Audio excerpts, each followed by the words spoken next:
इस वीडियो में मैं आपसे बात करूंगा, जैसा कि आप सभी को मालूम है, आरएसएसबी बोर्ड द्वारा आज एनएचएम के 4 कैडर के रिजल्ट जारी होने वाले थे, जिसमें फार्मा सहायक एग्जाम का रिजल्ट जारी हो चुका है। जीएनएम का भी रिजल्ट जैसे ही जारी होगा आपको इस यूट्यूब चैनल के माध्यम से बता दिया जाएगा। इसलिए अगर अभी तक आपने चैनल सब्सक्राइब नहीं किया है तो चैनल जरूर सब्सक्राइब करें।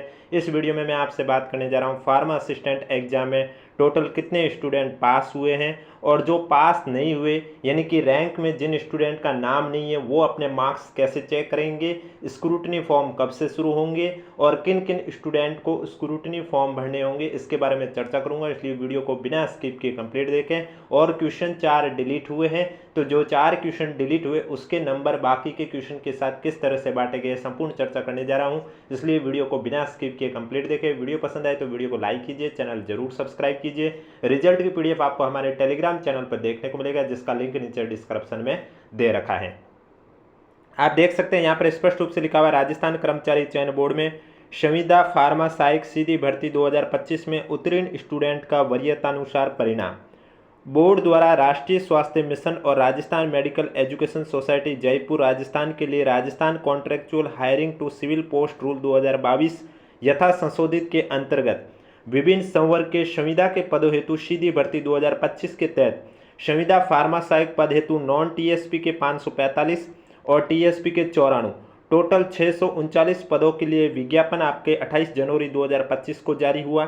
उसके बाद संशोधित विज्ञापन भी जारी हुआ 17 फरवरी, 18 मार्च, 1 अप्रैल, 17 अक्टूबर, 10 नवंबर और 12 नवंबर को जारी किया गया था। यानी कि फार्मा असिस्टेंट का जो टोटल है ये भर्ती 639 पदों पर आयोजित की गई है, जिसमें से नॉन टीएसपी के 545 पद है और टीएसपी के आपके 94 हैं।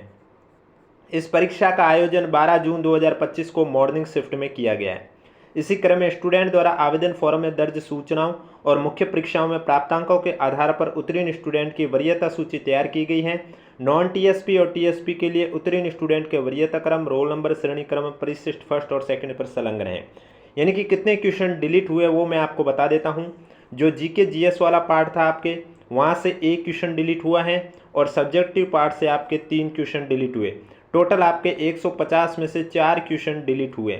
अब 4 क्वेश्चन डिलीट हुआ, एक क्वेश्चन 3 नंबर का था, यानी कि ये जो 12 नंबर के क्वेश्चन डिलीट हुए इसके नंबर बाकी के क्वेश्चन के साथ बराबर रूप से कैसे बांटे गए वो भी मैं आपको बता देता हूँ।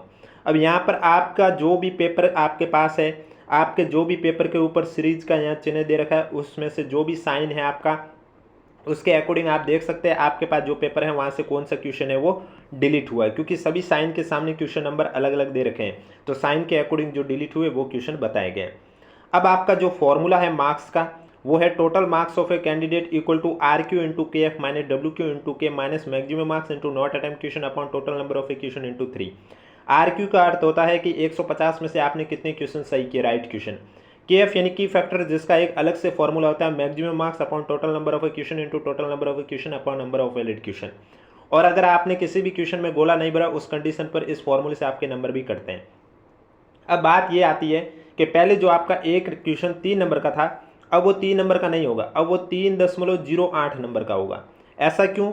ऐसा आपके की फैक्टर से आएगा, क्योंकि 4 क्वेश्चन डिलीट हुए तो उसके नंबर है वो बाकी के क्वेश्चन के साथ बराबर रूप से बांट दिए गए। कैसे, मैं आपको बता देता हूँ।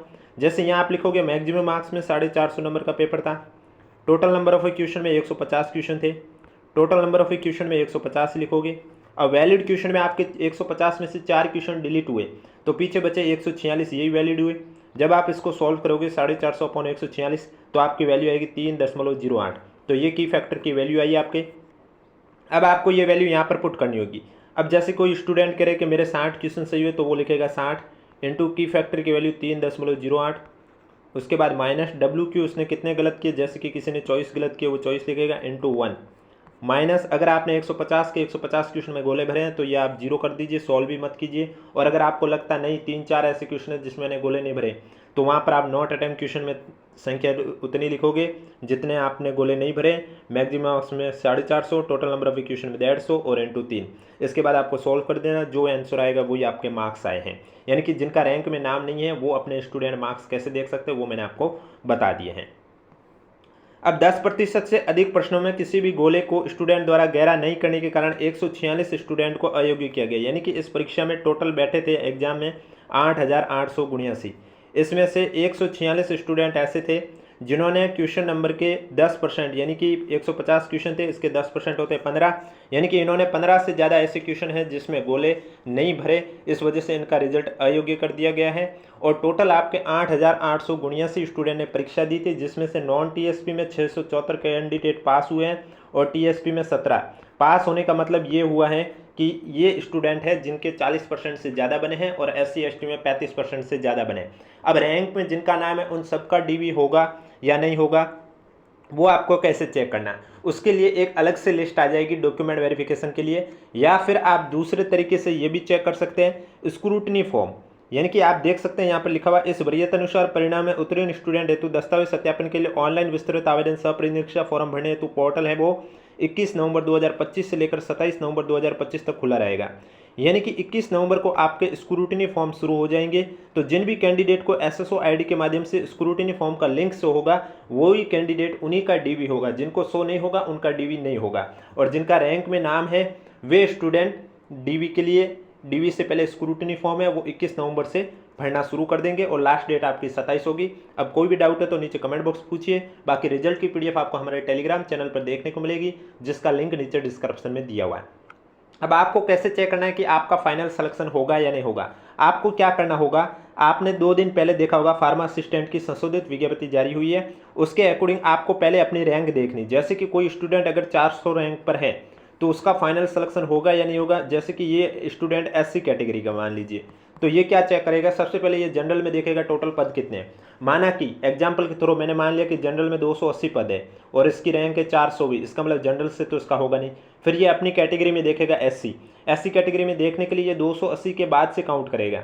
इससे पहले वाला अगर कोई SC का तो वो जनरल से सेलेक्ट हो गया, उसे काउंट ये नहीं करेगा और इसकी जो रैंक है वहाँ तक ये काउंट करता रहेगा। और इससे पता चलता है कि SC में ऐसे काउंट करने से पता चला कि 100 स्टूडेंट यानी कि इससे पहले है, यानी कि इसकी रैंक SC कैटेगरी में आई 101 भी सपोज दैट, या फिर 60 मान लीजिए, 100 ज़्यादा कह दिया, 280 में से 60वीं रैंक आई है। 280 के बाद ये काउंट करता है और 400 तक काउंट करता है, तो इससे पता चलता है कि एक एग्जाम्पल के थ्रू समझा रहा हूँ 60वीं रैंक आई इसकी।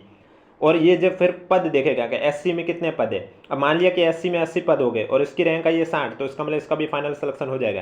यानी कि आपको अपनी कैटेगरी में रैंक चेक करनी कि आप कहाँ पर हो और उसके बाद पद देखने, जितने पद है उतनी के अंदर रैंक आ रही है तो आपका फाइनल सिलेक्शन हो जाएगा। अन्यथा फिर डिपेंड करता है कि आपसे पहले वाला जो कैंडिडेट है DV करवाएगा या नहीं करवाएगा, दूसरी भर्ती में जा रहा है, वो सब उस पर डिपेंड करता है। बाकी मोटे मोटे तौर पर मैंने आपको समझा दिया कि किस तरह से आपको चेक करना है कि आपका फाइनल सिलेक्शन होगा या नहीं होगा। शेष रिजल्ट भी जैसे ही आएंगे आपको यूट्यूब चैनल के माध्यम से बता दिया जाएगा।